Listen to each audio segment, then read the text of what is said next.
सभी को प्रणाम। नमस्कार मित्रों, आज हम बात करेंगे परम पूज्य गुरुदेव पंडित श्री राम शर्मा आचार्य द्वारा लिखित पुस्तक युग परिवर्तन कैसे और कब। आज हम जानेंगे चौथी क्रांति सर्वनाश नहीं ला रही।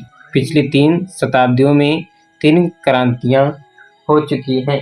अब चौथी की तैयारी है। यह सिलसिला क्रमशः इसी प्रकार से चलता नहीं रहेगा, वरन इन उथल पुथलों को विराम लेकर किसी निर्णयात्मक केंद्र पर पहुंचना पड़ेगा।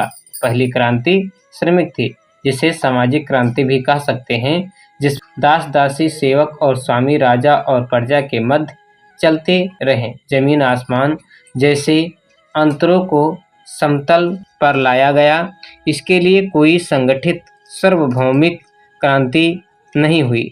जहाँ जहाँ ज्वालामुखी फूटे, वहाँ उन्होंने समय की गति से सबको अवगत कराया। इसमें मनुष्य को उसके मौलिक अधिकारों की मान्यता मिली। समाजवाद का शिकंजा ढीला हुआ और वह उपनिवेशवाद में बदला गया। इसे राजनीतिक क्रांति का युग भी कह सकते हैं, जिसने जनतंत्रों की नींव रखी। दूसरी क्रांति को वैज्ञानिक क्रांति कह सकते हैं। यह आविष्कारों का युग रहा। उस पर सुविधा साधनों का सर्ववर्धन किया गया और व्यवसायी उनके आधार पर खड़े उद्योग करने लगे। इसे पूंजीवाद का युग भी कह सकते हैं।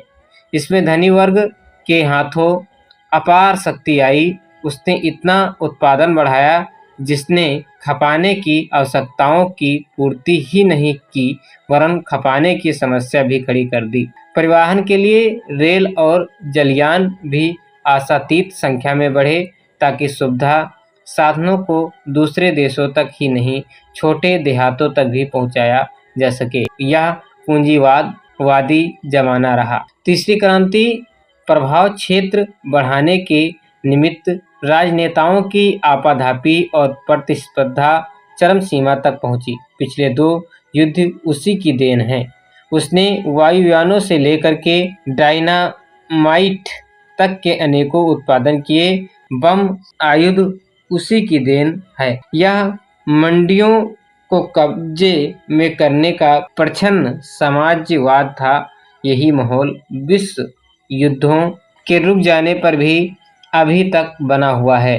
अब तक 134 के करीब क्षेत्रीय युद्ध हो चुके हैं। विज्ञान की पूर्णता के साथ साथ उसका लोभ सावरण शासक न कर सके और वह प्रगति अंतरिक्ष उपग्रहों, मिसाइलों और अणु युद्धों तक समय को घसीट लाया। इसी बीच एक बड़ी घटना जापान पर अणु बम गिराने की थी। उसका मतलब था दबो या मरो, पर उसका भी एकाधिकार न रहा। रूस प्रतिद्वंदी के रूप में उभर कर आया। समुन्नत जापान रूस के साथ मिलकर शक्ति संतुलन न बना लें, इसी प्रयोजन के लिए जापान को अंकित किया गया था। इसे आतंकवाद के महादैत्य का जन्म कह सकते हैं, जिसके बाल बच्चे छापामारों के रूप में अपने अस्तित्व का परिचय बेरूत से लेकर जापान, अमेरिका तक दे रहे हैं। चौथी क्रांति क्या अणु युद्धों की वर्षा से होगी? क्या उसमें अंतरिक्ष युद्ध छिड़ेगा? धरती का वातावरण मनुष्यों और प्राणियों के रहने लायक न रह जाएगा? इस संदर्भ में अनेक दृष्टिकोण और तथ्यों को सामने रखकर विश्वदर्शी महामनीषी ऑरवेल और हैक्सले ने सुविस्तृत विवेचना किया है।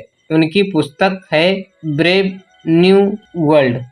इसी स्तर के 2 ग्रंथ पिछले दिनों सामने आए हैं। एल्विन टॉफलर का दी वर्ल्ड ब्रेव एवं फ्रिट्जोफ काप्रा का दी टर्निंग पॉइंट। इसमें बताया गया है कि चौथी क्रांति अति निकट व आरंभ भी हो गई है और अपना प्रभाव अगले दिनों चमत्कारी ढंग से प्रकट करने लगेगी। उपरोक्त तथ्योन्वेषी और क्रांतिदर्शी कहते हैं कि मनुष्य की मूर्खता में कमी नहीं, पर वह इतनी अधिक कभी भी नहीं बढ़ सकेगी कि विपक्षी के जीतने के लालच में अपना भी सर्वनाश कर बैठे। जो माहौल कभी जापान पर बम गिराकर उत्पन्न किया गया था, वही अब नए रूप में स्टार बार के रूप में प्रस्तुत किया जा रहा है। धमकी बरकरार है कि दबो या मरो, किंतु स्पष्ट है कि प्रतिपक्ष भी समय रहते काट निकाल लेगा और स्थिति वही बनेगी जिसमें अणु युद्ध बनते और जमा होते रहें, पर उनके प्रयोग का अवसर नहीं आए। जापान ने सिद्ध कर दिया कि एकाधिपत्य का प्रयास जो प्रथम बार हुआ वह अंतिम भी था। अब उसकी पुनरावृत्ति नहीं हो सकती, भले ही धमकी के साधन कितने ही बड़े एवं बहुसंख्या में बनते रहें। चौथी क्रांति महाविनाश की दिखती भर है, पर वह होगी नहीं। उसका स्थान समझदारी ग्रहण करेगी और नव सर्जन की हवा चलेगी। वह सर्जन कृत्य धीमी चाल से चल सकती है, पर सर्वतोन्मुखी एवं सफल होकर रहेगा। यह समता का युग होगा। संपन्नता और प्रभुता का उन्माद समय रहते उतर जाएगा और प्रयास वे चलेंगे जिसमें विषाक्तता ही नहीं, विलकता भी अपना अस्तित्व गंवा दे। औसत आदमी सोचने लगा है कि अब समता और एकता की ओर बढ़ने से ही काम चलेगा। विषाक्तता और विलकता से टकराव ही उत्पन्न होते रहेंगे और उसमें शक्ति का अपव्यय करने के अतिरिक्त और किसी प्रकार की उपलब्धि किसी के हाथ नहीं लगेगी। यह चिंतन हवा के साथ उड़ रहा है और वास्तविकता से जन जन को अवगत करा रहा है। वह समय बहुत पीछे रह गया जब लोक चिंतन का कोई महत्व न था, जब समर्थों की मनमानी चलती थी। अब लोक मानस अपने आप में एक शक्ति बनकर उभरा है और अपनी सामर्थ्य को इस सीमा तक विकसित परपुष्ट कर रहा है कि आज के सामर्थ्यवानों को कल अपना सिर नीचे झुकाना पड़ेगा। दुनिया में इतने साधन मौजूद हैं कि वर्तमान जन समुदाय का उससे भली भांति निर्वाह हो सके और सभी सुखी पूर्वक जी सके। महत्वाकांक्षाएं अगले दिनों आपाधापी में नहीं लगेंगी, वरन उनकी दिशाधारा होगी न्याय और विवेक का कार्यान्वयन। प्रकारांतर में यही आदर्शवादिता है। इसी के साथ मानवीय गरिमा भी जुड़ी हुई है। पुरुषार्थ भरे चिंतन और प्रयास का ही परिणाम है कि आदिम युग से अब तक कछुए की चाल चलता हुआ वन्य मनुष्यों जैसा जीवन जिया जा रहा है। धरती पर थोड़े से साधन थे और थोड़े से मनुष्य, परंतु अब इन शताब्दियों में यह वैभव विस्तार इतना बढ़ गया है मानो आसमान से उतरा हो। क्या यह प्रगति क्रम भविष्य में रुक जाएगा? क्या इस प्रगति क्रम की परिणति दुर्भाग्यपूर्ण होगी?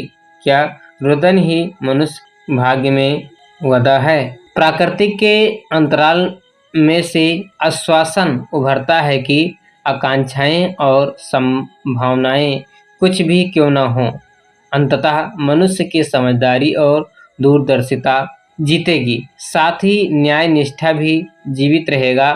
चौथी क्रांति सर्वनाश की विभीषिकाओं से भरी पूरी दिखती भर है, पर यह बंदर घुड़की मात्र है। हमें उज्जवल भविष्य की संभावना का स्वप्न देखना चाहिए और नव सर्जन का ताना बाना बनाना चाहिए। लेखक पंडित श्री राम शर्मा आचार्य। पुस्तक का नाम युग परिवर्तन कैसे और कब। युग साहित्य योगित। ओम शांति शांति शांति।